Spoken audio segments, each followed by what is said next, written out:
Hello and welcome. My name's Ian Jackson, or Jacko for short. Today's video is going to be explaining about core. I think it's the foundation of all movements. If you think about a baby doesn't move properly, like walking, until its core is strong enough. Most babies are probably strong enough. The legs are strong enough to carry their body, but their trunk is not strong enough to kind of support their spine. So I'd like to go through some basic kind of core exercises to kind of really show you and make you understand how the core works. So there's 8 basic muscles that kind of make up the core. There is your internal external obliques. There's your transverse abdominis. There is your rectus abdominis, the six pack that you see. There's your multifidus and erector spinae that support the spine. Then you've got a QL and you've got a hip flexor as well.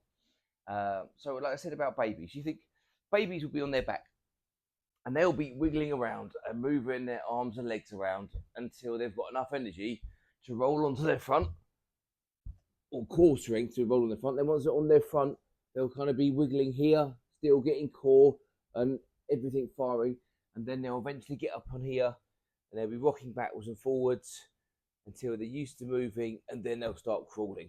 And it's not until they get used to their core strong enough from crawling they start actually learning to stand and then be able to walk around. So, breaking these down, because I think core is the foundation of all movement, especially when it comes to sports performance and generally just general health as well. You think the core kind of doesn't really produce force, but it helps force transfer through the body. You think if I'm transferring in a sports performance way, like I used to box, so you think if I'm boxing and I'm transitioning the power from my legs into a punch, it's got to go through my core. If my core is weak, that transition of force is going to be poor as well, isn't it? So, like we said, let's go back to babies. Dead bug is one of the kind of basic kind of core moves I would do with someone to kind of get used to kind of getting moving. And how I would do this is literally on your back, legs, hands up in the air, head on the floor, shoulder on the floor, but hands up in the air, nice and kind of rigid and engaged. Knees at 90 degrees, hips at 90 degrees. You want your back on the floor, so adjust your kind of back and make sure that's on the floor. And you want to keep the back flat the whole time. And I'm going to go through the dead bug progressions. So progression number 1 is literally just dropping heel down to floor and coming back up. Yeah. And as I'm doing the movement, I'm going to breathe out. So I'm going to go breathe in, breathe out. Breathe in. The whole time I'm doing this exercise, I'm keeping my lower back down. If your lower back feels like it's raising and coming off the floor so you can get a hand underneath it, then you need to keep pulling that down. And if you need to pull it down, then don't let your feet go out to the point your back starts raising up, and then that's where you go. And you don't need to let your feet go down until, or your heels go down until you can keep your back supported. So that's progression 1. Progression 2 is both heels. Again, I'm using my breath to draw my core, my belly button down to the floor, keeping my spine flat on the floor. Yeah, progression 2. Progression 3, we're going to go leg all the way out. So again, breath in, breath out. Let the leg all the way nice and straight, keeping that lower back on the floor. Breathe in, breathe out. All the way back. And then up. Now I'll do progression number 4, both legs out. And then both back, leg back in again. So remember, hands are up, nice and stiff, shoulders on the floor. You're making sure that lower back is staying cemented and glued to the floor. Breathe out. Nice. Then I would go progression number 5, opposite hand, opposite leg. So I'm going to go hand out, leg out. Yeah. Hand out, leg out, opposite leg. So a bit of coordination, plus trying to keep that back down. Using your breath to pull the core down. Progression 6, legs going to go all the way out nice and long. Arms nice and straight. Opposite hand, opposite leg. Back in, I'm going to do both hands, both legs now. Progression 7 and the full progression. And back in. Back in.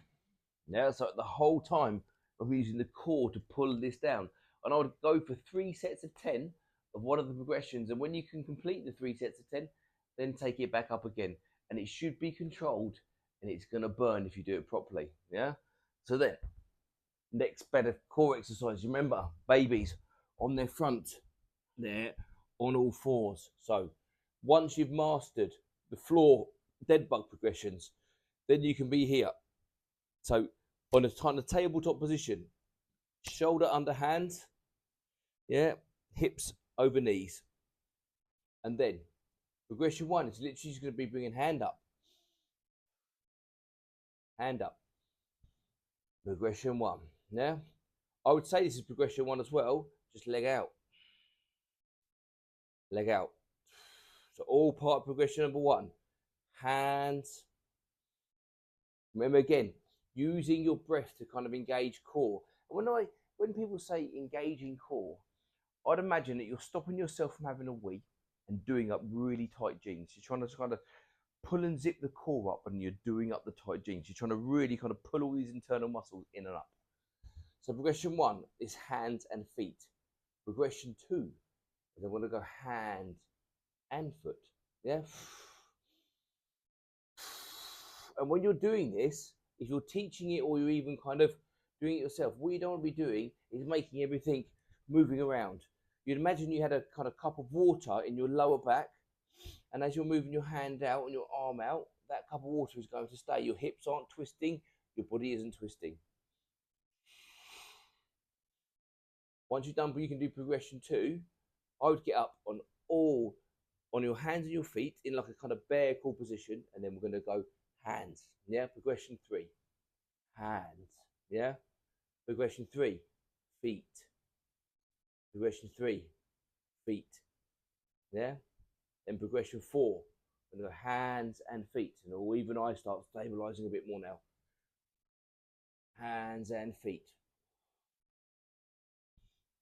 Really pull core in before you move the body, trying to keep it nice and still.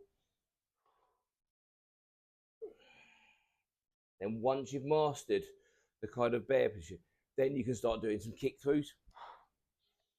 Either way.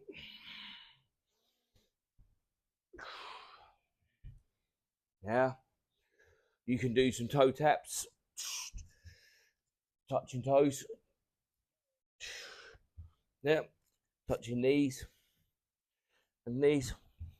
And then you can do some progressions and bring your knees up as well. So once you've kind of progressed from the dead bug positions and you've got into a kind of tabletop position, you start getting your knees off the floor and you're getting more in a bear crawl and then a kind of high plank position. Then you can start really playing around with all them kind of different positions and really getting this core fiber. Remember, core, excuse me, core is the foundation of movement. So if your core is weak, then all your movement is going to be tough and poor.